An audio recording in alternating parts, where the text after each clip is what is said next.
Bienvenue dans Anatomie de la performance. Ici, on ne parle pas seulement de résultats ou de scores, on dissèque la performance à travers ses trois piliers fondamentaux, le mental, la nutrition et le physique.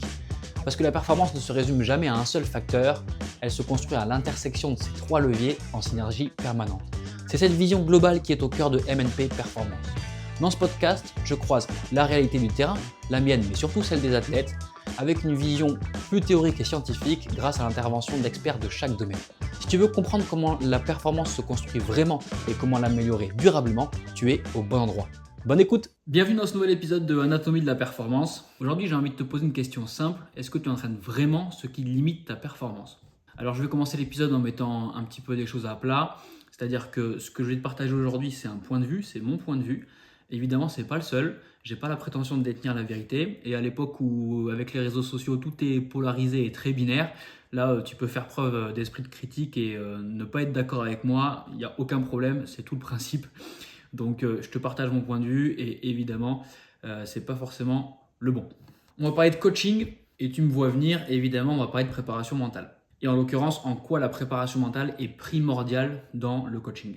Évidemment, on va faire ça par le biais du CrossFit, puisque c'est souvent ce dont je parle principalement, mais on pourrait l'appliquer à d'autres sports, à plein d'autres sports et à plein d'autres structures ou manières de coacher. Pourquoi j'ai parlé de CrossFit? Parce que dans le CrossFit, le coaching, c'est le pilier de la discipline. Pour ça, il faut comprendre plusieurs choses. Déjà, il faut comprendre un petit peu la politique économique d'une salle de CrossFit, d'une box de CrossFit comme on dit, qui est très différente de la politique économique d'une salle de sport ou d'une salle de muscu. Une salle de muscu, elle va mettre à disposition du matériel. Si elle a une capacité de 300 personnes et qu'elle a 3000 adhérents, il n'y a pas de souci parce que il y a des adhérents fantômes, c'est-à-dire que ça, c'est les meilleurs adhérents, c'est ceux qui vont payer l'abonnement et qui viennent jamais. Et puis après, les adhérents, ils viennent jamais au même moment. Ça tourne, il y a des heures où il y a des pics d'affluence, mais c'est pas toujours les mêmes. Et en gros, ils mettent à disposition du matériel. Et si tu veux du coaching en plus, tu payes une prestation supplémentaire. Le CrossFit, c'est un petit peu différent. À la base, le CrossFit, c'est une méthodologie qui est là pour lutter contre les maladies chroniques type sédentarité, obésité, diabète, etc., qui est basée sur des mouvements fonctionnels constamment variés à haute intensité. Ça, c'est la définition classique du CrossFit. Et la manière dont c'est dispensé dans les salles, c'est que c'est des salles où il y a les cours qui sont limités à un certain nombre de personnes. Il faut réserver ses créneaux en avance et tu es suivi de A à Z par un coach. Un coach qui a préalablement fait sa programmation du cours et qui vient te guider et t'apporter des corrections techniques. Donc, la capacité de la salle, c'est la capacité qu'elle peut avoir comme adhérent, modulo quelques variables forcément. Et surtout, tu payes de la main-d'œuvre, tu payes du coaching. Et on va en effet parler de ça aujourd'hui. Parce que quand tu te mets au CrossFit, tu as des besoins, donc des besoins en coaching. Et parmi ces besoins, parfois, il y a des choses qui ne sont pas couvertes et que tu n'as pas encore identifiées. Donc tu peux avoir une super bonne programmation, un bon coach, une bonne alimentation, etc. Et pourtant continuer à stagner ou ne plus progresser. Et souvent ça, on pense que ça vient du physique. Et ça, c'est parce qu'on optimise toujours ce qui se voit, mais il y a des choses invisibles qu'on a tendance à occulter complètement et qu'on ne prend pas en considération. Donc le coaching habituel, il est primordial, hein. Attention, je ne suis pas en train de dire que c'est une mauvaise chose, bien au contraire, c'est essentiel.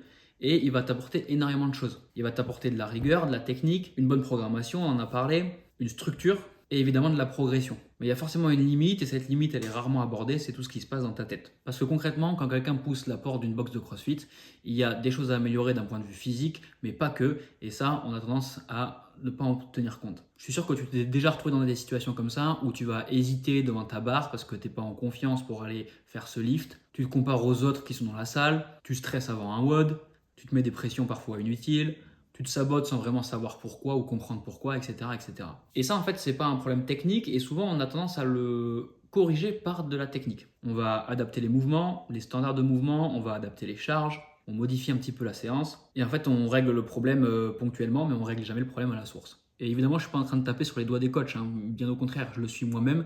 Et les coachs qui nous écoutent vont se reconnaître là-dedans. Quand tu coaches un cours de CrossFit, tu as tellement de choses auxquelles tu dois penser. Il faut que ton cours rentre dans l'heure, ce qui est parfois assez tendu. Il faut que tu gères l'animation, que tu gères le chrono, que tu gères la musique, surtout que tu corriges tout le monde techniquement, que tu aies les regards partout, que tu mettes tout le monde en sécurité et que tu animes. Ça demande beaucoup d'énergie, tu es obligé d'avoir le regard partout, donc c'est assez complexe. Donc évidemment, tu ne vas pas aller proposer un rendez-vous diagnostic, une analyse de la personne sur son mental ou lui proposer une séance de préparation mentale à l'intérieur de son cours de CrossFit, ça n'a pas de sens et ça ne serait tout simplement pas possible. C'est juste que du coup, on est en train de régler un problème, peut-être pas par le bon canal, et en fait, on couvre un besoin ou un manque, peut-être pas de la bonne manière. Et ça va être en fait des problèmes qui sont liés à ton état de confiance, ton mental, ta gestion émotionnelle, ta gestion du stress, etc. Et ça, on sait que ton état mental, il a un impact direct sur ta performance. Aujourd'hui, c'est plus que prouvé, c'est indéniable et on le sait parfaitement. Par exemple, si tu ne crois pas que tu peux réussir un mouvement, tes chances de le réussir, elles chutent drastiquement. C'est de la même chose sur un lift. Pour soulever une barre, si tu n'es pas en confiance et que tu ne te sens pas capable de soulever telle charge, il y a de fortes chances que tu échoues. Donc le problème, il n'est pas toujours physique, il est aussi et très souvent mental. En tout cas, les deux sont liés. Ça, c'est une certitude.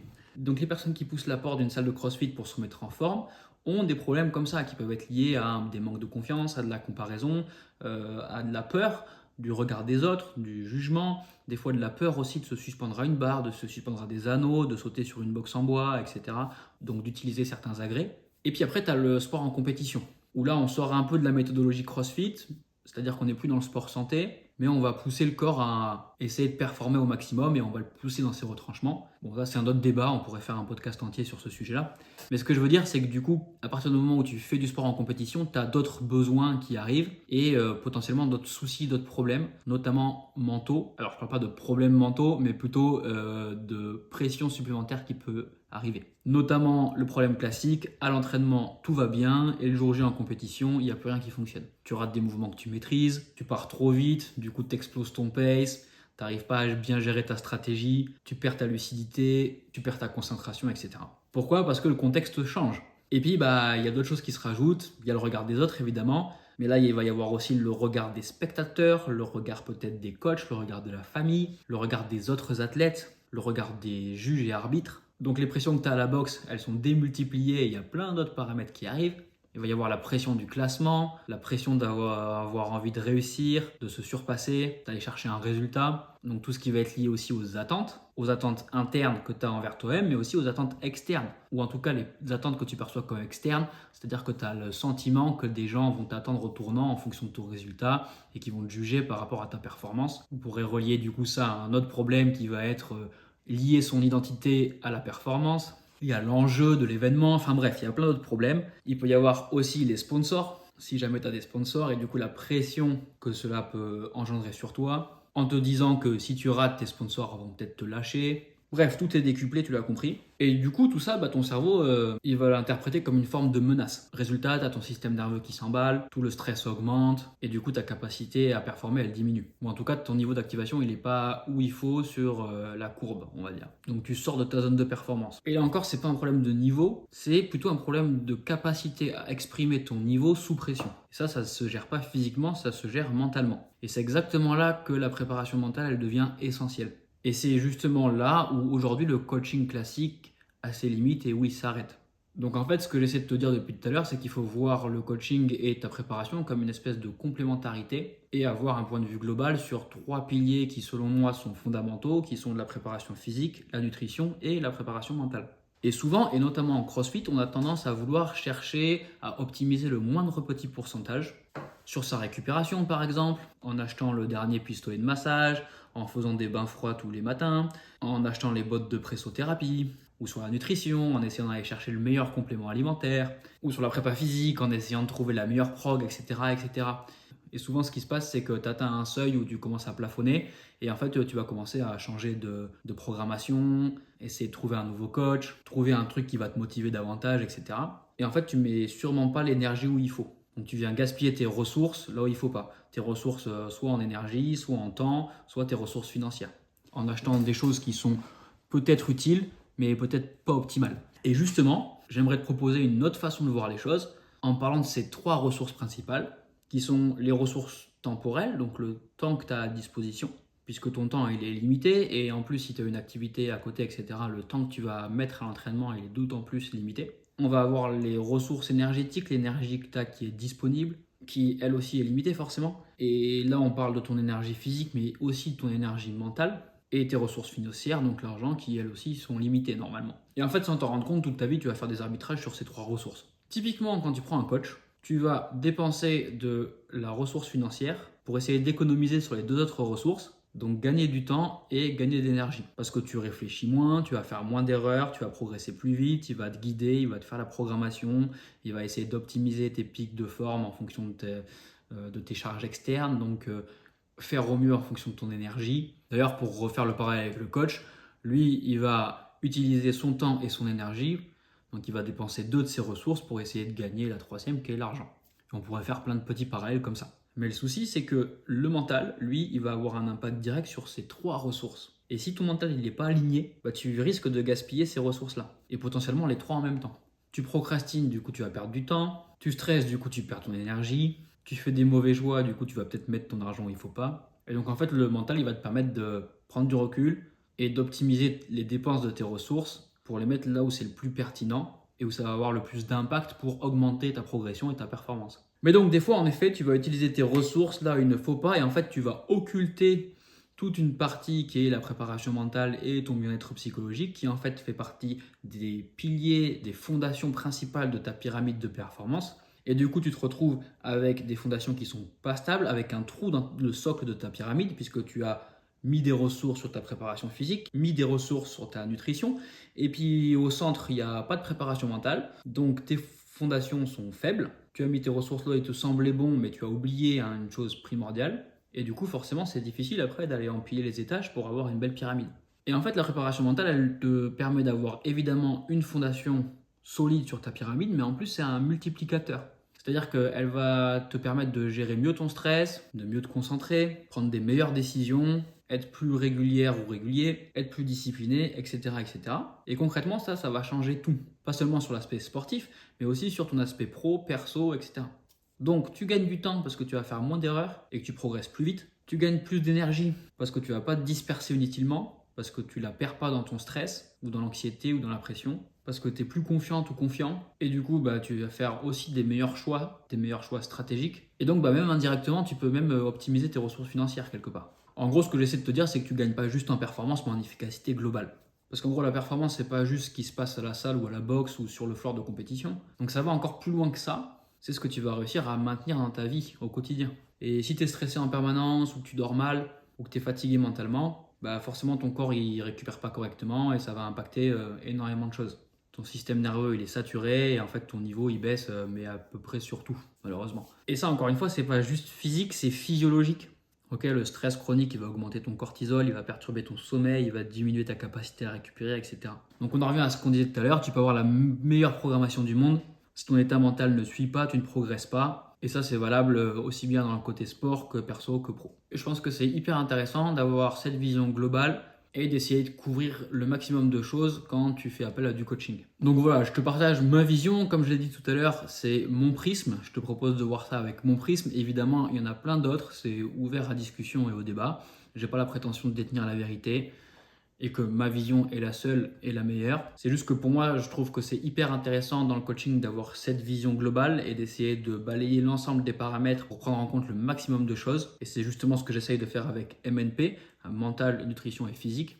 Parce que pour moi, les 3 sont liés, il y a énormément de synergie. Ton mental, il influence ton physique il va influencer ton mental et la nutrition, potentiellement, elle peut impacter les 2. Et donc, si tu essayes d'optimiser un seul des leviers en négligeant un petit peu les autres, pour moi, tu mets pas tes ressources, encore une fois, où il faut, donc ton énergie où il faut, et tu vas pas forcément aller chercher le plein potentiel de ta performance. Puisque c'est comme tout, c'est un équilibre en fait entre ces 3 choses, la performance. Donc en gros, tu peux continuer à essayer de faire plus, mais l'idée ce serait peut-être des fois de prendre un peu plus de recul et pas forcément de faire plus, mais de faire mieux et du coup de mettre ton énergie ou tes ressources là où il faut pour le faire plus intelligemment. Et donc en fait, des fois, le vrai levier de progression, c'est pas d'en rajouter, mais c'est plutôt de travailler là où tu ne regardes pas, essayer de voir ce pas de côté pour te dire en fait j'ai occulté cette partie là et c'est là-dessus qu'il faut que je bosse pour débloquer des choses. Donc si tu veux retenir une chose aujourd'hui, c'est ça, c'est que tu peux continuer à faire plus ou alors tu peux commencer à faire mieux et à essayer d'utiliser tes ressources comme il faut. Bon, j'espère que cet épisode t'a plu. Si c'est le cas, tant mieux. Et si t'es coach, peut-être que ça t'a permis de voir des choses un petit peu différemment aussi. Alors, je suis pas en train de dire que ta façon de coacher est pas la bonne et que je suis meilleur coach, loin de là, bien sûr que non. C'est juste essayer de te proposer encore une fois une autre vision, une autre manière de faire.